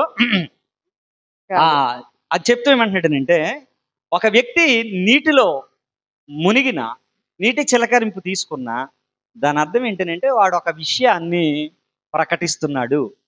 వాడు ఒక విషయాన్ని ప్రకటిస్తున్నాడు. అంటే బాప్తిస్మం తీసుకున్న ప్రతి ఒక్క వ్యక్తి ఒక విషయాన్ని ప్రకటిస్తున్నాడు. ఏం ప్రకటిస్తున్నాడని చెప్పాడు పౌలు? చూడండి ఏమంటున్నాడనంటే, అయ్యా నేను క్రీస్తుతో కూడా చచ్చిపోయాను, అంతే తప్ప నా పెళ్లి కోసం తీసుకోవడం లేదండోయ్ అని చెప్పడం. ఇప్పుడు బాప్తిసాలు ఎందుకు తీసుకుంటారు? క్షమించండి, ఏమనుకోరు. ఎందుకు తీసుకుంటారు? పెళ్లి కుదిరిపోయింది, ఆ బాప్తిసం సర్టిఫికెట్ ఉంటే కానీ ప్రకటన సీట్ ఏమని అన్నాడు. ఇప్పుడు ఖచ్చితంగా ఇప్పుడు ఏం కావాలి? బాప్తిసం కావాలి. కాబట్టి వచ్చి మాకు బాప్తిసం ఇచ్చేయండి. మారు మనసు పొందావా? ఉండదు. కౌన్సిలింగ్ ఇస్తారా వాళ్ళకి? 10 రోజులు ఇవ్వరు. వాళ్ళ పాపం గురించి ఏమైనా వాళ్ళ సిన్ ఏమి ఐడెంటిఫై చేశారు, అది అడుగుతారా? అడగరు. ఏమి లేదు. ఏం చేసేస్తారు? బాప్తిసం ఇచ్చేస్తున్నారు. ఇక్కడ చెప్తున్నాడు పౌలు యొక్క ఐడియాలజీ కొంచెం డెప్త్గా ఉంటుంది. ఆ ఫిలాసఫీ కూడా చాలా కష్టంగా ఉంటుంది అర్థం చేసుకోవడానికి. అదే చెప్తున్నాడు పౌలు. ఏమంటున్నాడు తెలుసా? ఒక వ్యక్తి బాప్తిసం తీసుకున్నప్పుడు అతను ప్రకటన చేస్తున్నాడు. ఏమన్నా తెలుసా? నేను క్రీస్తుతో కూడా పాతి పెట్టబడ్డాను అని. పాతి పెట్టబడ్డాను అని అతను చెప్తున్నాడు అని అంటే దాని అర్థం ఏంటనమాట? నేను క్రీస్తులో చచ్చిపోయాను, నేను క్రీస్తులో చచ్చిపోయాను అని చెప్తున్నాడు. క్రీస్తులో చచ్చిపోయాను అని చెప్తున్నప్పుడు ఏ విషయమే చచ్చిపోవాలి? నీ అలవాట్ల విషయంలో చచ్చిపోవాలి. మొదటిది, ఏ పాపపు అలవాట్లు అయితే ఉన్నాయో ఆ అలవాట్ల విషయంలో చచ్చిపోవాలి. నిన్ను ఏదైతే ఇంతకుముందు కంట్రోల్ చేసిందో, అది కోపమా? ఇందాక నేను చెప్పాను కదా, దుష్టుడు కూడా కంట్రోల్ చేస్తాడని. లోకమా, శరీరమా, ఏదైతే నిన్ను లోపరుచుకుందో, ఏదైతే కంట్రోల్ చేసిందో, ఆ కంట్రోలింగ్ పవర్లో నేను చచ్చిపోయాను. దాని నుంచి విడిపడి నేను క్రీస్తులో చచ్చిపోయాను. ఒకటి, నా హ్యాబిట్స్ విషయమై చచ్చిపోయాను. రెండవది, నన్ను ఎవరైతే ఇంతకు ముందు స్వాధీనం చేసుకున్నారో ఆ స్వాధీనపరుచుకున్న వాడి చేతిలోంచి బయటకు వచ్చి నేను క్రీస్తులో చచ్చిపోయాను. తర్వాత ఎవడైతే నన్ను దాసునిగా చేసుకున్నాడో ఆ దాసత్వం నుంచి బయటకు వచ్చి నేను క్రీస్తులో చచ్చిపోయాను. ఇంకా ఆ దాసత్వం నా మీద ఏలుబడి చెయ్యదు. ఈ విషయాలు మనం జాగ్రత్తగా చూసుకుంటే నేను ఇక మీదట ఎప్పటికీ కూడా వాడికి దాసుడను కాదు. ఎవడికి దాసుడు కాదు? పాపానికి దాసుడను కాదు అని చెప్పి ఇక పాపము నా మీద ఏలుబడి ఎప్పటికీ చెయ్యలేదు. ఇంకొక ప్రాముఖ్యమైనటువంటి విషయం బాప్తిసం తీసుకున్నప్పుడు ప్రకటిస్తున్నది ఏంటో తెలుసా? నేను ఇక పాపిని అనే అపరాధ భావంతో బతకను. నేను పాపిని అనేటటువంటి అపరాధ భావంతో బతకను. ఇంకా నన్ను ప్రభువు రక్షించాడు, నీతిమంతునిగా చేశాడు. ఆయనతో నేను బాప్తిసంలోనికి వెళ్ళిన కారణాన్ని బట్టి, ఆయనలో నేను చచ్చిపోయిన కారణాన్ని బట్టి ఆయన నన్ను దేనిగా చేశాడు? నీతిమంతునిగా చేశాడు. ఒకప్పుడు పాపినే, కానీ ఇప్పుడు నేను పాపిని కాదు. అది ప్రొక్లైమ్ చేయాలి. అది పౌలు అంటున్నాడు. మీరు క్రీస్తు యేసులోనికి బాప్తిస్మం పొందిన మనమందరము ఆయన మరణములోనికి బాప్తిస్మము పొందితమని మీరు ఎరుగరా? యేసయ్య దేనికోసం చచ్చిపోయాడు? పాపం విషయమై చచ్చిపోయాడు. ఒప్పుకుంటారా ఒప్పుకోరా అండి? దేని విషయం చచ్చిపోయాడు? పాపం విషయమై చచ్చిపోయాడు. ఈ లోకం విషయమై చచ్చిపోయాడు. అంతేనా? శరీరాశ నేత్రాశ ఏదైతే నిన్ను ఏలుబడి చేసుకుంటా వచ్చిందో వాటన్నిటినీ జయించి ఆయన చూపించి చచ్చిపోయాడు. ఇప్పుడు మరి మనం ఏం చేయాలి? బాప్తిసం తీసుకున్నటువంటి మనం అంతకుముందు కార్తీక దీపం, గోరంత దీపం అన్నీ చూసాం. మరి బాప్తిసం తీసుకున్న తర్వాత మిస్ అయింది, మళ్ళీ మనం యూట్యూబ్లో పెట్టుకు చూడాలి. ఏమండి? ఎంతమంది లేరండి పేరుకి బాప్తిసం, పేరుకి ఆరాధనకి వెళ్తున్నట్లు లెక్క, కానీ చచ్చిన స్థితి కనబడదు. ఎక్కడ మాటల్లో కనబడదు, క్రియల్లో కనబడదు, వాళ్ళు చేసేటటువంటి స్థితిగతుల్లో కనబడవు. అటువంటప్పుడు ఎవడు నిన్ను చూసి యేసుప్రభు దగ్గరకు వస్తాడు? ఎవడు రాడు. పైపెచ్చి ఏంటంటే మిమ్మల్ని బట్టియే కదా నా నామము అన్యజనుల మధ్య దూషింపబడుచున్నది. గుర్తుపెట్టుకోండి నా ప్రియ దేవుని బిడ్డలారా, నువ్వు నిజంగా గనక పరలోక రాజ్యం వెళ్ళాలి అని అనుకుంటే నీ స్థితిగతులు నువ్వు గుర్తెరగాలి. ముందు నీ నీతి సరిపోదనేటటువంటి సంగతి తెలియాలి. ఆ నీతికి నిన్ను కారకుడిగా చేయగలిగేటటువంటి వ్యక్తి, నిన్ను నీతిమంతునిగా చేయగలిగేటటువంటి వ్యక్తి కలవరి సిలువలో నీ కోసం వేలాడాడనే సంగతి గుర్తుపెట్టుకోవాలి. ఆయన దగ్గరకు వచ్చి పాప క్షమాపణ పొందాలి. ఆయనలో నువ్వు బాప్తిస్మము పొంది ఒక టెస్టిమోనీ ఇవ్వాలి. ఒక సాక్ష్యం ప్రజానీకానికి వదలాలి. ఇదయ్యా నా బ్రతుకు. ఒకప్పుడు తాగాను, ఇప్పుడు తాగట్లేదు. ఒకప్పుడు వ్యభిచారం చేశాను, ఇప్పుడు చేయట్లేదు. ఒకప్పుడు పేకాట ఆడేవాడిని, ఇప్పుడు ఆడటం లేదు. ఒకప్పుడు సినిమాలకి ఫస్ట్ టికెట్ నేనే తీసుకునేవాడిని, ఇప్పుడు సినిమాలు అంటేనే నాకు తెలియదు. ఇలాంటి విట్నెస్ వస్తే ఆడు చచ్చిపోయి తిరిగి లేచినోడితో సమానం. అర్థమైందండి? ఏమి పోలేదనుకోండి, అయ్యో వేషధారులైనటువంటి శాస్త్రులారా, పరిచయాలారా అన్న పేరు తీసేసి మన పేరు పెట్టేసుకోవాలి. అప్పుడు అంతే. వాళ్ళంటే మరి అప్పుడు వాళ్ళు అవడం కనపడరు. కాబట్టి యేసుప్రభు మనల్ని ఏమంటాడంటే వేషధారులైనటువంటి ఈడి ప్రసాద్ అని పేరెట్టి పిలుస్తాడు. అప్పుడు మనకి బెనిఫిట్ కాదు కదా, భయంకరమైనటువంటి పనిష్మెంట్ వస్తుంది. అర్థమైందమ్మా? మొదటిది అది ఆయన చెప్తున్నాడు. అప్పుడు ఇంకొకటి ఏంటనంటే అతను ఏం చెప్తున్నాడనంటే, అయ్యా నేను చచ్చిపోయాను, ఓకే, క్రీస్తులోనికి.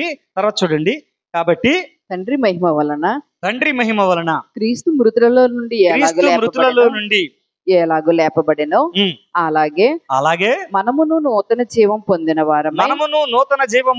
వారమై నడుచుకున్నట్లు మనము బాప్తిసం వలన మరణములో పాలు పొందుటకై ఆయనతో కూడా పాతి పెట్టబడితిమి. ఇది అంతా ఎంత డెప్త్కి వెళ్ళిపోయాడంటే ఈయన ప్రసంగాలు పేతురికి అర్థం అవ్వలేదంట. ఈవేళకి ఈయన ప్రసంగాలు అర్థం చేసుకోవడానికి చాలా కష్టమైపోయే పరిస్థితి ఏర్పడుతుంది. ఇప్పుడు ఈయన ఏమంటున్నాడంటే, మనం చచ్చిపోయాము, మనం పాతి పెట్టబడ్డాం. ఏ విషయాల్లో పాతి పెట్టబడ్డాము అవన్నీ చెప్పుకొచ్చి ఇలాగ చచ్చిపోవడం వలన, నేను ఇలాగ బాప్తిసం తీసుకొని ఈ విషయాల్లో చచ్చిపోవడం వలన ఐఆమ్ ఐడెంటిఫైడ్ విత్ క్రైస్ట్. నేను క్రీస్తుతో కూడా లోకానికి గుర్తింపబడ్డాను. లోకము చేత ఇప్పుడు నేను ఎలా గుర్తింపబడుతున్నానో తెలుసా? వీడు క్రీస్తులో ఉన్నవాడు, వీడిలో క్రీస్తున్నాడు అనేటటువంటి ఐడెంటిఫికేషన్ నాకు వచ్చింది. అందుకు చచ్చాను నేను, అందుకు ఈ క్రీస్తుతో ఐక్యమయ్యాను నేను. అది ఆయన చెప్తున్నట్టు. ఒకప్పుడు నేను ఒంటరిగా బ్రతికాను, పాపంతో దేవుడు లేకుండా బ్రతికాను. ఇప్పుడు నేను బాప్తిసం తీసుకోవడం ద్వారా రీయూనియన్లోనికి వచ్చాను దేవునితో. ఇది విట్నెస్ ఇవ్వడం అంటే. ఇది పౌలు చెప్పదలుచుకున్నటువంటి విషయం. మీరు క్రీస్తుతో కూడా చనిపోయిన వారైతే అని అన్నప్పుడు, నువ్వు చనిపోయావు, నీ గుర్తింపు క్రీస్తులో ఉంది. నువ్వు చనిపోయావు, నీ సహవాసం, you are the partaker of Jesus Christ, along with Jesus Christ. నువ్వు పార్టేకర్, ఆయనతో పాటు సహభాగస్వామి నువ్వు. ఇప్పుడు అలాంటి పార్టేకింగ్ లేదు మన దగ్గర. పాలిభాగస్థులం కాదు ఆయనతో ఒకప్పుడు. కానీ బాప్తిసం పొందిన తర్వాత ఏంటి? క్రీస్తులో గుర్తింపబడ్డాం అమ్మా, క్రీస్తుతో సహవాసానికి వచ్చాం. ఇంకా ఏం చెప్తున్నాడో తెలుసా? ఆయన ఏమంటున్నాడనంటే, ఆ క్రీస్తు ద్వారా మనం గుర్తింపబడ్డామని చెప్పడమే కాకుండా ఆయనతో కలిసి జీవించేటటువంటి ఒక గొప్ప కృప మనం పొందగలిగాం. ఇవన్నీ ఎవడికొచ్చాయి? బాప్తిసం తీసుకున్నటువంటి వ్యక్తికి. ఆదివారం బైబిల్ పెట్టుకుని చర్చకొచ్చినోడుగా ఏమండి? కాదు, నిజంగా బాప్తిసం తీసుకున్నటువంటి వ్యక్తికి. పెళ్లి కోసం బాప్తిసం తీసుకున్నవాడు కాదు. నేను పెళ్లి కోసం బాప్తిసం అప్పుడు గబగబ తీసుకెళ్ళి ముంచేసారు పెళ్లికే. నేనేం మార్మన్స్ పొందేలేదు అప్పటికి. కానీ ఇంకా మరి లేకపోతే చేయను అంటున్నాడు. ఏం చేస్తారు? అప్పుడు తీసుకెళ్లారు. తర్వాత పరిస్థితి ప్రభు దగ్గర ఒప్పుకున్న తర్వాత ఆయన, అలాగని మళ్ళీ తీసుకోకండి, ఒకసారి చాలు, బాప్తిసం ఒక్కటే. నీకు తెలిసి తీసుకున్నా తెలిసి తీసుకోపోయినా దట్ ఈస్ ద ఏంటనంటే ఎంటరింగ్ ఇంటూ ది చర్చ్ అంతే, మీ మెంబర్షిప్ కోసం, లేకపోతే ఒక క్రైస్తవుడు అనే గుర్తింపు కోసమే తప్ప యాక్చువల్ ఈ స్థితి రావాలి. ఏది? ఈ స్థితి వచ్చినటువంటి బాప్తిస్మం కావాలి నీకు. ఏదది?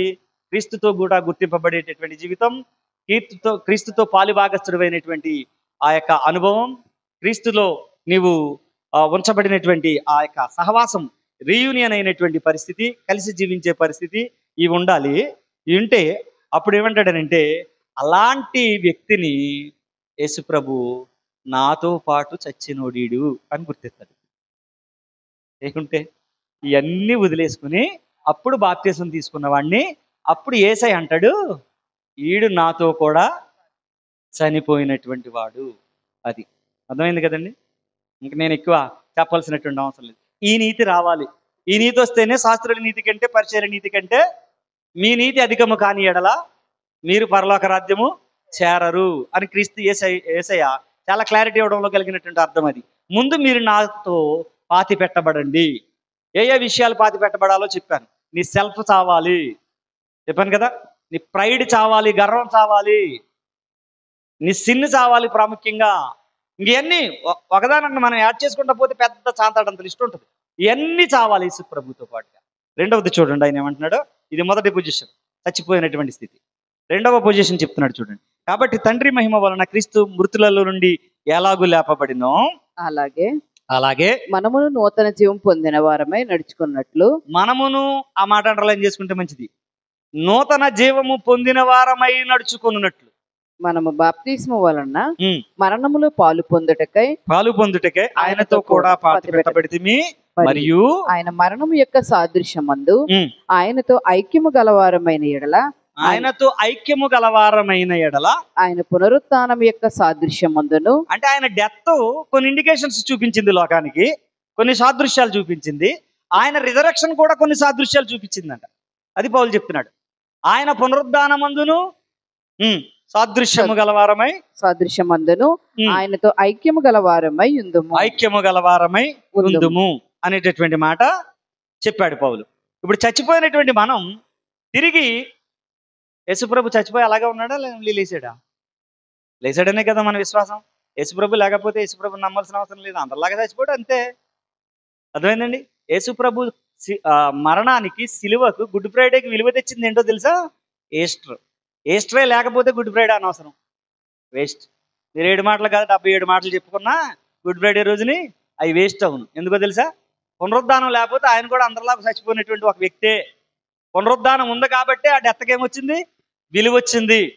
అర్థమైంది కదండి. ఇప్పుడు పౌలు ఏమంటున్నాడంటే, మనం చచ్చిపోయాము పలానా విషయాల్లో, ఆయనతో పాటు ఐక్యమయ్యాము ఇలాగా ఈ విషయాల్లో అని చెప్పి, మరి తిరిగి లేచినప్పుడు ఏమయ్యాం అని చెప్తున్నాడు.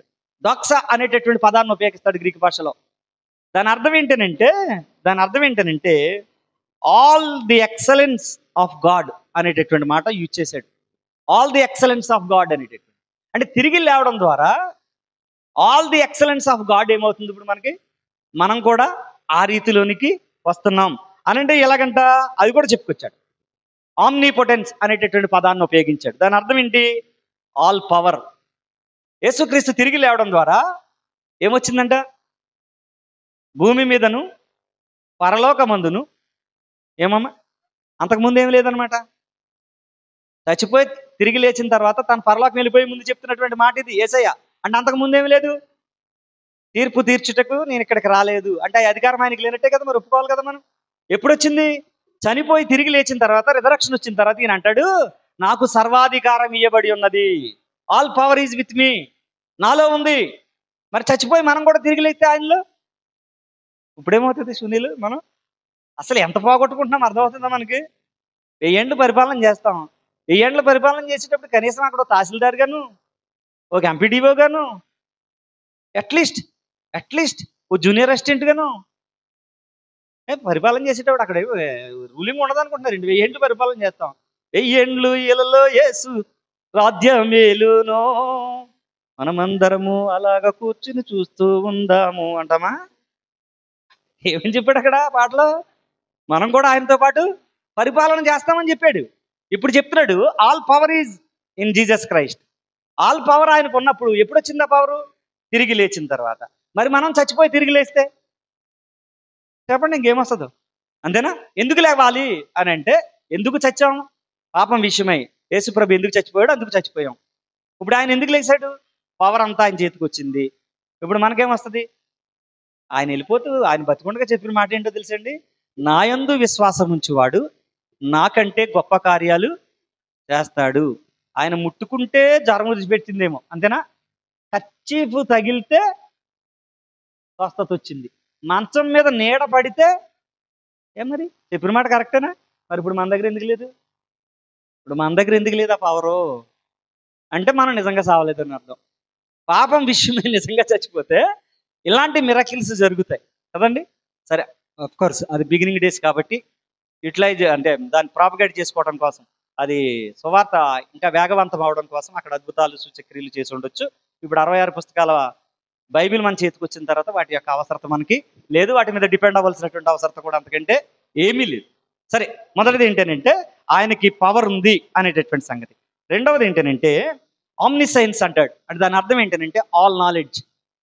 ఇప్పుడు మనకి నేను ఉపాధ్యాయుడిని కాబట్టి నాకు అది కూడా బయాలజీలో టీచర్ని కాబట్టి అది కూడా మా బాబు గారు అంత ఉండదు. ఆడ డైరెక్ట్ కాబట్టి అటు డైరెక్ట్ స్కూల్ ఎట్టింది కాబట్టి ఆడికి ఎక్కువ జ్ఞానం ఉంటుంది, నాకు ఏదో కొంత ఉంటుంది. ఇప్పుడు నిజంగా నేను యేసుప్రభులో తిరిగి చచ్చిపోతే యేసుప్రభుకి ఏ జ్ఞానం ఉందో ఆ జ్ఞానం నా దగ్గర ఉంటుందంట. నేను స్తోత్రం కలిగిన అసలు ఊహించుకుంటాకే ఎంత అందంగా ఉందండి, ఎంత అద్భుతంగా ఉంది. చచ్చిపోయి తిరిగి లేచాక దేవుడి శక్తిలో మనం పాలుభాగస్థులం అవుతున్నాం, దేవుని జ్ఞానంలో మనము పాలుభాగస్థులం అవుతున్నాం. ఇందాకేం చేసాం? దేవునిలో మనము పాలుభాగస్థులం అవడం కోసం చచ్చిపోయాం, అంతే కదా. ఆయనతో సహవాసం కోసం చచ్చిపోయాం, పాపం విషయమై చచ్చిపోయాం. ఇప్పుడు దేవుని పవర్లో పాలుభాగస్థులం అవడానికి చచ్చిపోతున్నాం, లిగిసాం, తిరిగి లిగిసాం. మరలా ఆయన యొక్క జ్ఞానములో పాలుభాగస్థులం అవడానికి తిరిగి లేస్తున్నాం అనేటటువంటి సంగతి చెప్పాడు. తర్వాత ఏమంటాడు తెలుసా? ఆమ్ని ప్రెజెన్స్ అంటాడు. ఒకేసారి అన్ని చోట్ల ఉండగలగడం ఏందండి? అది ఎవరికి సాధ్యం? ఏమండి, ఎవరికి సాధ్యం? ఏసైకి సాధ్యం కాదు, ఇంపాసిబుల్. ఏసైకి సాధ్యం, ఆయనకి సాధ్యం కాదు. నేను వెళ్ళుట మీకు ప్రయోజనకరం, నేను వెళ్ళి వేరొక ఆదరణకర్తను అనగా పరిశుద్ధాత్మని మీ వద్దకు పంపుదును. నువ్వెందుకు ప్రయోజనకరం కాదు మాకు అని అంటే, నేను సెంబినిపేటలో ఉన్నాను, ఇప్పుడు భీమవరంలో లేను, వెళ్ళలేను కూడా ఇప్పుడు, అంతే కదా, అంతేనండి. బేతనీలో ఉంటే బేత్పగేలో లేడు, యెరూషలేములో ఉంటే గలిలయలో లేడు యేసయ్య. ఎందుకంటే హ్యూమన్ బీయింగ్గా వచ్చాడు కాబట్టి. ఆయన అన్ని చోట్ల అట్ ఎ టైం ప్రజెంట్ అవ్వలేడు కాబట్టి. ఎందుకు? ఆయన బాడీ అడ్డు వస్తుంది. మరి ఇప్పుడు ఆమ్ని ప్రజెన్స్ అంటే హోలీ స్పిరిట్. నువ్వు ఇక్కడ పరలోకమందున మా తండ్రి అని ఇక్కడ ప్రార్థన చేయి, ఇక్కడ ఉంటాడు. అమెరికాలో చేయండి, అక్కడ ఉంటాడు. అండమాన్లో చేయండి, అక్కడ ఉంటాడు. అది ఆయన శక్తి. అంత హోలీ స్పిరిట్ నీ మీద ఇవ్వడానికి ఆ పవర్ ఎక్కడైనా ఉండగలిగేటటువంటి స్థితి. మరి ఇప్పుడు చచ్చిపోయి ఆయనలో తిరిగి లేస్తేనే 1000 ఏండ్ల ఆకాశ మధ్యానికి ఎత్తబడిన తర్వాత భూమి మీదకి ఆయనతో పాటు వస్తాం, మళ్ళా పరలోకానికి వెళ్ళిపోతూ ఉంటాం. వీసాలు పాస్పోర్ట్లు అక్కర్లేదు. అందుకు పౌలు చెప్తుంటా, ఆయన పునరుద్ధానమందును ఐక్యం కలవారమై ఉందుము అని చెప్పి ఏమంటున్నాడంటే, ఇది డైనమిక్ పర్పస్ అయ్యా, ఇలా తిరిగి లేవడం ఇది చాలా గొప్ప విషయం, మీకు చాలా గొప్ప ఆశీర్వాదం తీసుకొస్తుంది అనేటటువంటి సంగతి చెప్పి, ఇది అర్థవంతమైనటువంటి జీవితం. తిరిగి లేచినటువంటి జీవితం ఎలాంటిది అవ్వాలి? అర్థవంతమైనటువంటి జీవితం. అంటే ఓల్డ్ లైఫ్ అది అర్థం లేనటువంటిది, క్రొత్త జీవితం, తిరిగి లేచిన జీవితం అర్థవంతమైనటువంటి జీవితం అవ్వాలి. ఒక క్రైస్తవుడు ఈ లోకానికి వచ్చాడు అని అంటే, ఈ ఆలయానికి వచ్చాడు అని అంటే, యేసు ప్రభువుని నమ్మాడు అని అంటే, అతని పాప జీవితానికి కొత్త జీవితానికి చాలా డిఫరెన్స్ కనపడాలి, చాలా చాలా డిఫరెన్స్ కనపడాలి.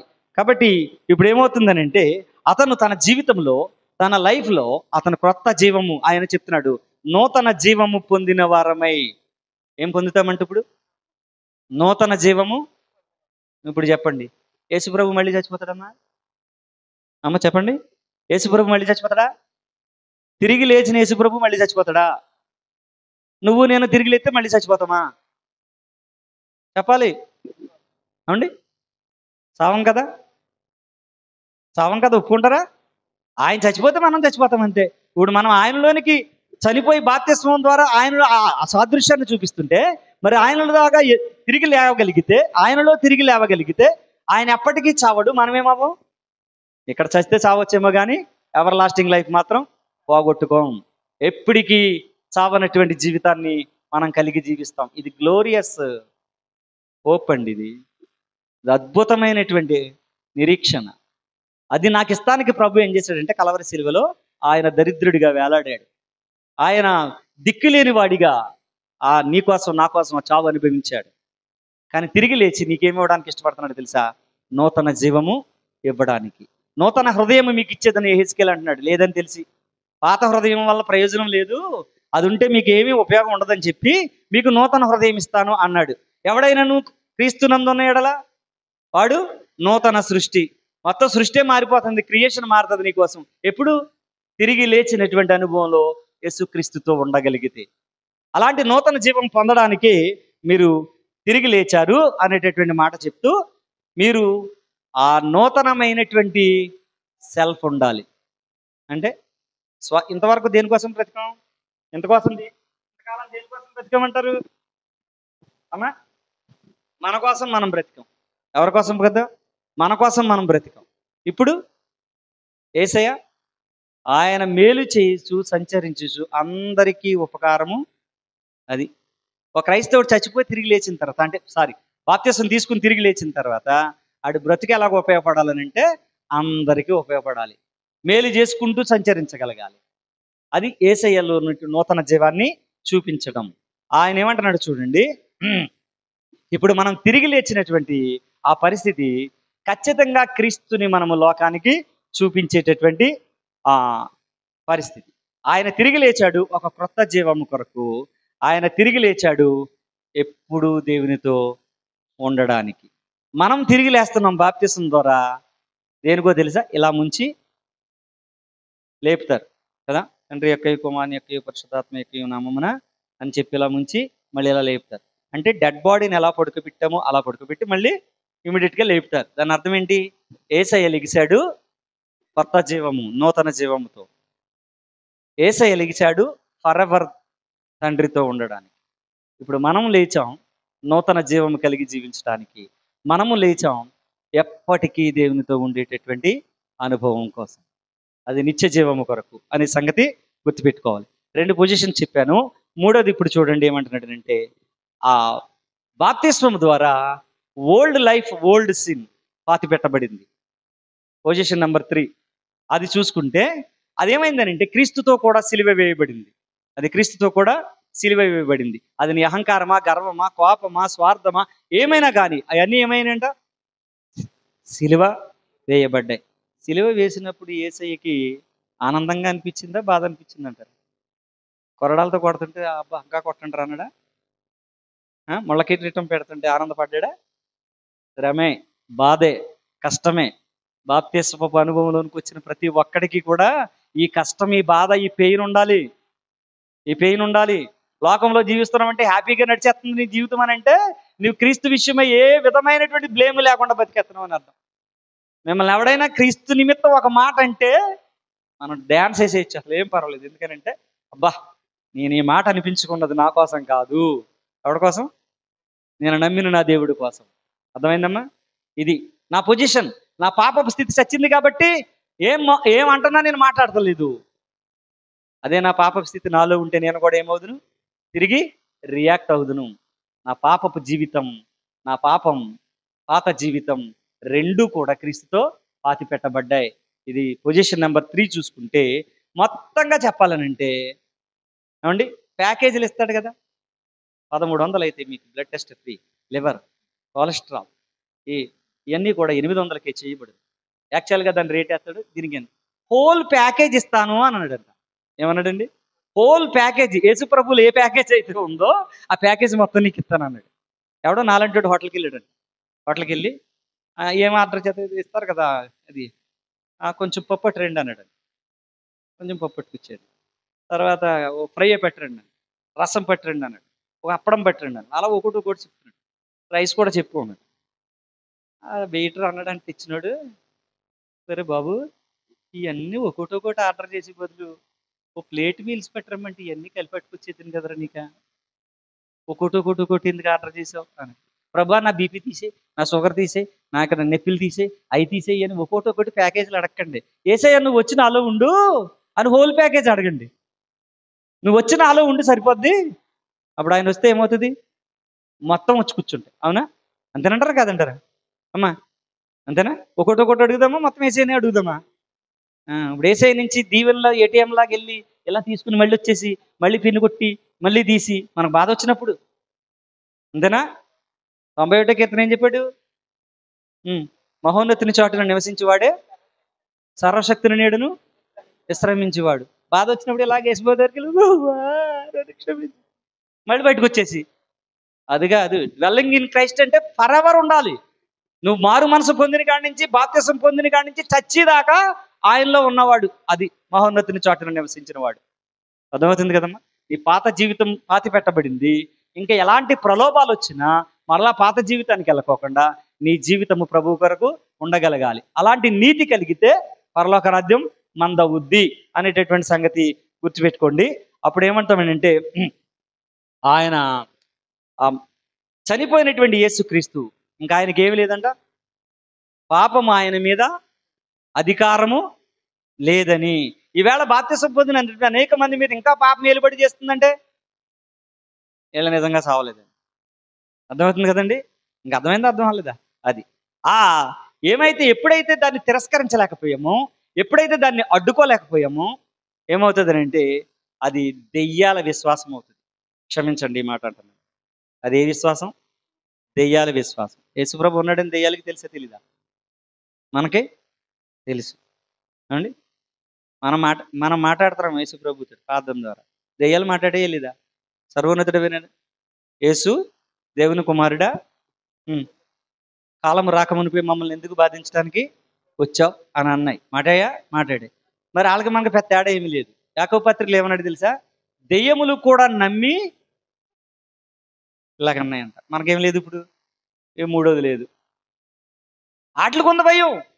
అమ్మో ఈయన సర్వశక్తిమంతుడు, ఒక రోజున తీర్పు తీర్చడానికి న్యాయాధిపతిగా రాబోతున్నాడు అని చెప్పి అవి జడుస్తున్నాయి తప్ప బాప్తిసం పొందినోడికి భయం లేదు, బాప్తిసం పొందినోడికి ఎలాగూ భయం లేదు. అర్థమైందండి?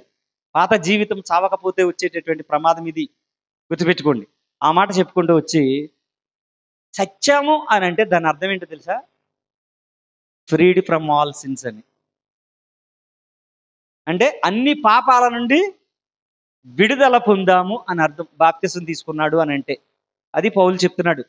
బాబు నువ్వు అన్ని పాపాల నుంచి ఏమయ్యావు?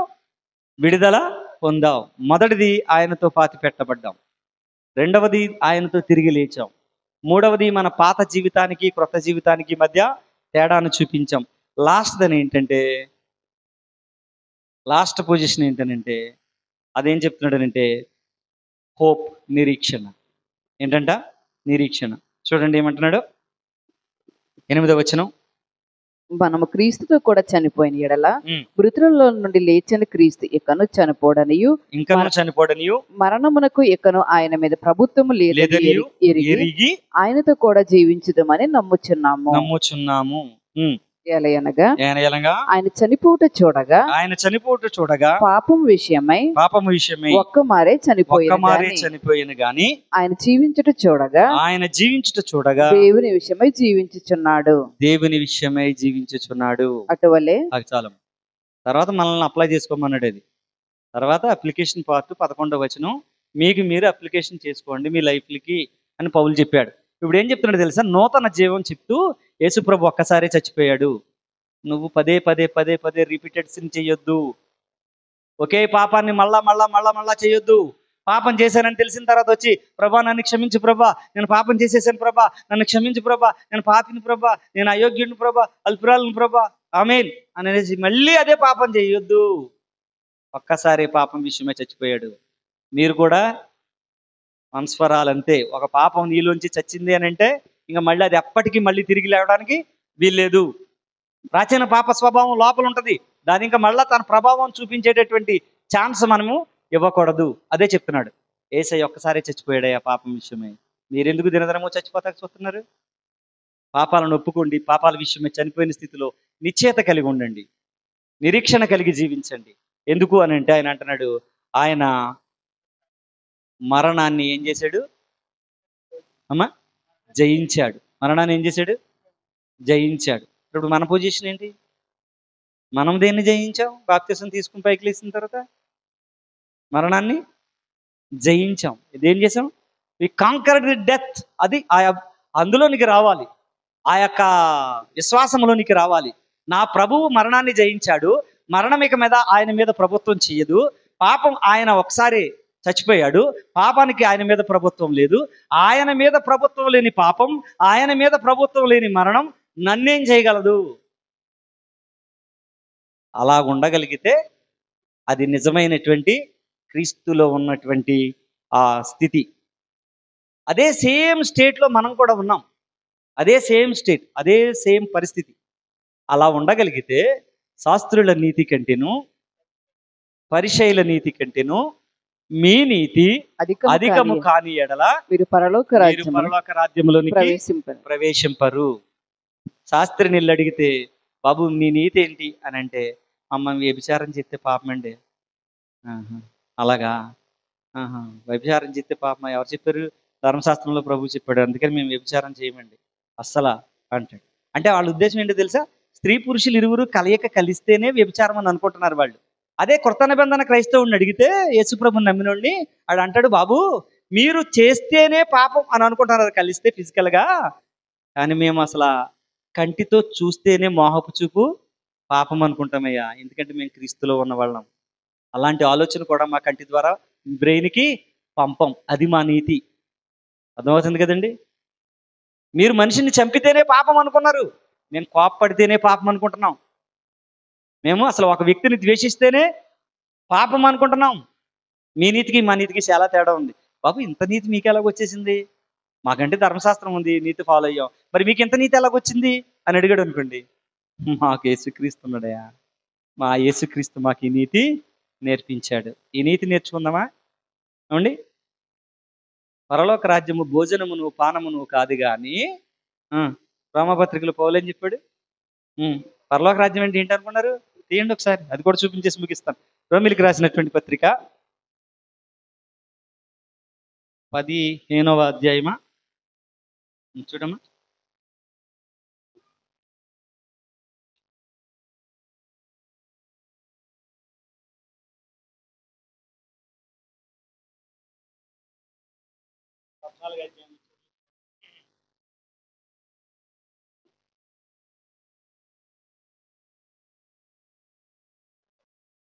పదిహేడా?